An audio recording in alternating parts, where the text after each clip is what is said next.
দুনিয়ার দিক থেকে বের হওয়ার কোনো ধরনের সম্ভাবনা আছে? দরজা কয়টা? তালা 7 দরজায় 7 তালা, বের হওয়ার কোনো সুযোগ নেই। এখন জুলাইখা বলতেছে, ইউসুফ এখন তো আমার কথা মানা লাগবে। ইউসুফ আলাইহিসসালাম চিন্তাও করে না কেমনে বের হবে। আল্লাহর উপরে তাওয়াক্কুল কইরা নবী দৌড় মারছে। কি মারছে? দৌড় মারার সঙ্গে সঙ্গে 7টা দরজার ভিতরে তালা রব্বুল আলামিন টাস টাস করে খুলে দিয়েছে। নবী বের হয়ে চলে গেছে। আটকাই রাখতে পারছে? আরেকটা আসতে কর পারছে? রাস্তা কে খুলবে? রাস্তা কে খুলবে? ফেরাউন যখন তার দলবল সহ মুসা আলাইহিসসালামের দলবল সহ তাদেরকে তাড়ানো শুরু করছে, সামনে নীল নদ বাড়ছে। এখন নবী দলবল লইয়া কিভাবে যাইবে নদী পার হইয়া? ওদিকে তো ফেরাউনের দলবল পিছন থেকে হা করে আসতেছে, ও আমার মালিক এখন পালাইবে কি? সামনে নদী, যাব কিভাবে? পিছনে তো ফেরাউনের দলবল নিয়ে আসতেছে। আল্লাহ রাব্বুল আলামিন বলে, ও মুসা চিন্তা করিস না, তোর হাতের মধ্যে ওইটা কি? বলে মালি লাঠি। বলে লাঠি দিয়ে পানিতে বাড়ি দে। বাড়ি দেওয়ার সঙ্গে সঙ্গে একটা দুইটা না, বহু রাস্তা আল্লাহ খুলে দিয়েছে। নদীতে রাস্তা হয়ে গেছে, নবী দল বললেই চলে গেছে। কি আটকাই রাখতে পারছে? কথা কয় না, রাস্তা কে খুলবে? তাহলে যেই কথা বলতে চাইছিলাম আমার ভাইদেরকে, পর্দালে মা বোনরা যারা শুনতেছেন, মাহফিলে যারা আসছেন, নিয়ে সই করে বসেন। কি করিয়া?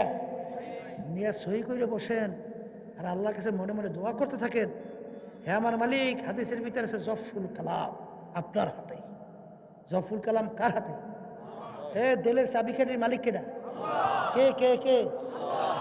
যদি দিলটাকে পুরো সফর্দ করে বসতে পারে, আল্লাহ রাব্বুল আলামিন মুহূর্তের ভিতরে আপনার দিল ঘুরাইয়া আল্লাহ মুখী করে দিতে পারে না? জোরে করে পারে না? ইতিহাস আছেন না?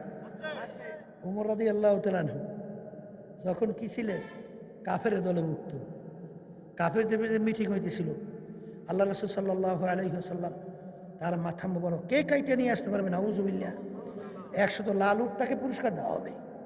কেউ সাহস পায় না। ওমর ফারুক রাদিয়াল্লাহু তাআলা আনহু খাপ থেকে তরবারি বের করে লাফাই দাঁড়ায় গেছে, আমি পারব। কত বড় কঠিন দেল! মুহূর্তের ভিতরে অল্প সময়ের ব্যবধানে আল্লাহ রাব্বুল আলামিন দেলকে ঘুরাইয়া আল্লাহ মুখী করে দিয়েছে। কি মুখী করে দিয়েছে? এরপরে বলতেছিল কাফের, আমি ওমর মুসলমান হয়ে গেছি, স্ত্রী যদি বিধবা করতে চাও তাহলে আমি ওমরের সামনে আস, সন্তান এতিম করতে চাই আমি ওমরের সামনে আস, আমি ওমর মুসলমান হয়ে গেছি। দেল ঘুরাইছে কিনা? হাঁটু আসতে কর। মুসা আলাইহিসসালাতু ওয়াসসালামের সময় জানেন না 70,000-এর মতো ফেরাউনের জাদুকর। কত জাদুঘররা তো পাট পাকাই পাকাই সাইডে দেয়, বিরাট বাঘ হয়ে যায়, বড় সিংহ হয়ে যায়, বড় সাপ হয়ে যায়। কি মুসা আলাইহিসসালাতু ওয়াসসালাম দাঁড়াই অপেক্ষা করতে আছে, মুসা হাতের লাঠি ছাড়িয়ে দাও। ছাড়ার সঙ্গে সঙ্গে লাঠি গোল দিয়া বিরাট এক সাপ হয়ে গেছে। এক গেরাসে জাদুকরদের সব জাদু এক ঢোকে সব গিলে বলেছে। ওই সময় আল্লাহ রাব্বুল আলামিন সমস্ত জাদুকরের দেলকে ঘুরাইয়া আল্লাহ মুখী করে আল্লাহর সঙ্গে সম্পর্ক তৈরি করে ফেলছে। এরপর ফেরাউন যত চেষ্টা করছে আর তাদেরকে ফিরাইতে পারছে? আর পারছে? তাহলে দেল ঘুরাই দেওয়ার মালিক এরা। এই জন্য আমার ভাইদেরকে বলবো, দেল ঠিক করিয়ে বসেন, আল্লাহর কাছে মনে বলে বলেন, মালিক দেলের মালিক তো তুমি, তোমার মুখী করিয়া দাও। কথা ঠিক না? ঠিক। যাই হোক, আমি যে আলোচনা করতে চাইছিলাম, আকল মাদি সেরা বস আস, যে নাকি জ্ঞানী হয়, অল্প কথার মাধ্যমে সে পুরো বিষয়টা বুঝতে পারে। কথা ঠিক কিনা? আমি আপনাদের সামনে যে আয়াত শরীফ তেলাওয়াত করছি, আয়াতের ভিতরে আল্লাহ রাব্বুল আলামিন বলেন, ওমা খালাকতুল জিন্না ওয়াল ইনসা ইল্লা লিয়াবুদুন। আল্লাহ রাব্বুল আলামিন